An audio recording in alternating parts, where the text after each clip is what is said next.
Hey guys, welcome back to another redstone video. Today I want to show you a rather large lava farm that you can also use to get obsidian. So a couple things first, this is not an attempt to make the largest or fastest lava bucket farm ever. This is actually a farm I want to build in survival single player. So it should still be a feasible single player project. Nevertheless, it's gonna take quite some time. So building it right now will probably take me 15 hours to build this in survival because it takes a long time to place all the lava sources. Also, if your main goal is to just farm obsidian with the least amount of effort possible, it's always best to use the 5x5 obsidian platform in the end dimension somehow. So either stick a wither in there or AFK mine it with less than half an hour of effort. In case you use a wither, you can make a farm that yields 25,000 obsidian per hour. You can also get obsidian from bartering, of course, and of course you can also go to the nether and pick up lava sources there. But I'm currently playing Skyblock, so I don't have any lava sources around and have to farm my lava this way. So I just thought it would be quite interesting to do a large-scale lava farm, and yeah, that's why I did it. Alright, so I'm gonna show you the farm real quick. So in order to use it in survival, you just need to stand here at the AFK spot, turn it on here, and then aim at the feet of the cauldron and just hold down right mouse button. Okay, let's do it. You can aim this way. Then every 4 ticks, you 0 tick in a cauldron so the player can pick up the lava. It's actually important to 0 tick it in.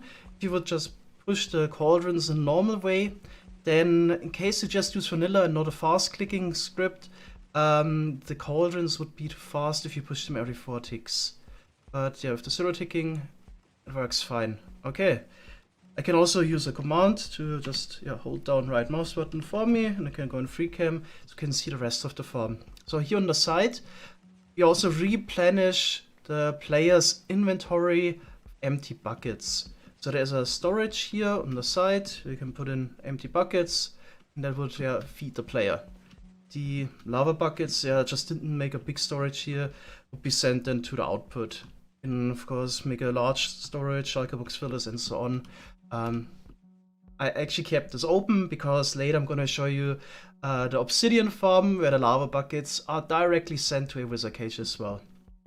Alright, so the whole rest of the lava farm is basically just pushing 7,000 cauldrons around so they can be refilled. So roughly every 20 minutes, cauldron is pushed in front of the player and then goes through the whole lava farm setup. So how does it work? Yeah, so we got all the cauldrons arriving here, then we push them to the side and split them up. So half of them are pushed down, the other half is pushed up, and then we push them over. And once they reached the back there, they either pushed up again or down there.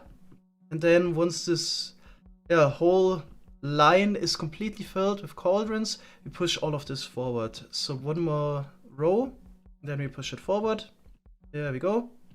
And there's also now a setup that pushes the next row towards this system here that pushes everything over.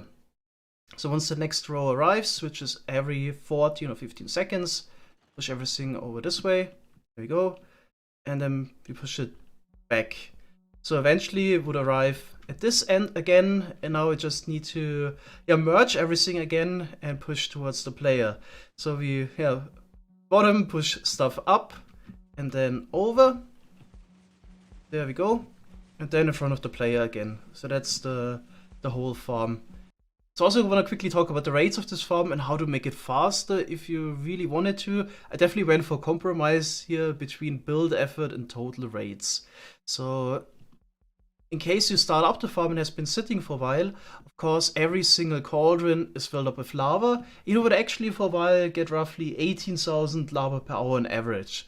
But of course, once you run this farm continuously for multiple hours, then the cauldrons that arrive at the player are not guaranteed to be filled.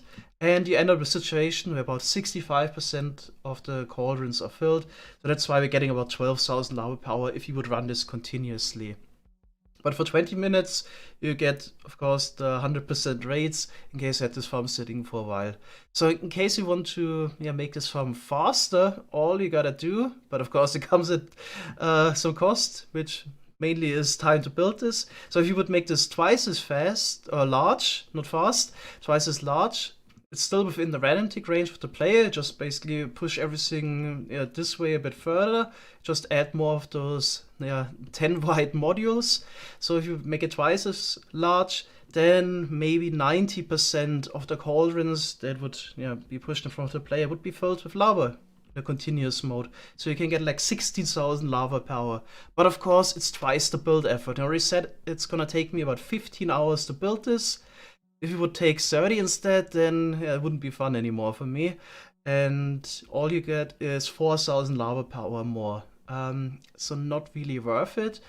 In case you really want higher rates, it would probably be best to make a second of those modules and have basically 2 block streams being pushed from the player. One would zero tick in from this side, and one would zero tick in from another side. So then with twice the build effort, you could get 24,000 lava buckets per hour. Then of course, if you make it 4 times as large, then you can get really close to 36,000 per hour, or you could also try to push in a lava bucket instead of every 4 ticks, every 3 ticks from 3 different sides. So you can easily get to 72,000 lava buckets per hour if you just make this large enough and spend more than 100 hours building in survival. But as I said, this is already quite large. It's enough for me in single player. I also quickly want to show the Obsidian or Wither Cage part, but I explain this in more detail in my Skyblock series. There will be a new video, hopefully tomorrow, where it's shown in more detail. Okay, so if you follow the lava buckets that are thrown in a water stream here, they're basically distributed to some dispensers that dispense the lava right next to some waterlogged blocks.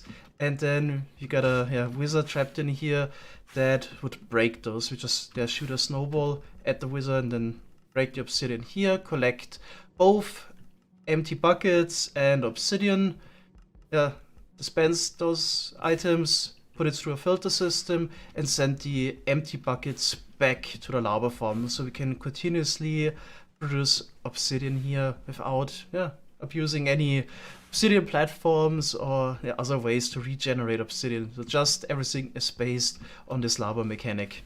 Alright, so that's all for today. I have to go back to survival and actually build this. In case you want to check this out, I will also release a world download in a couple days. Thanks guys for watching, and see you next time. Bye bye.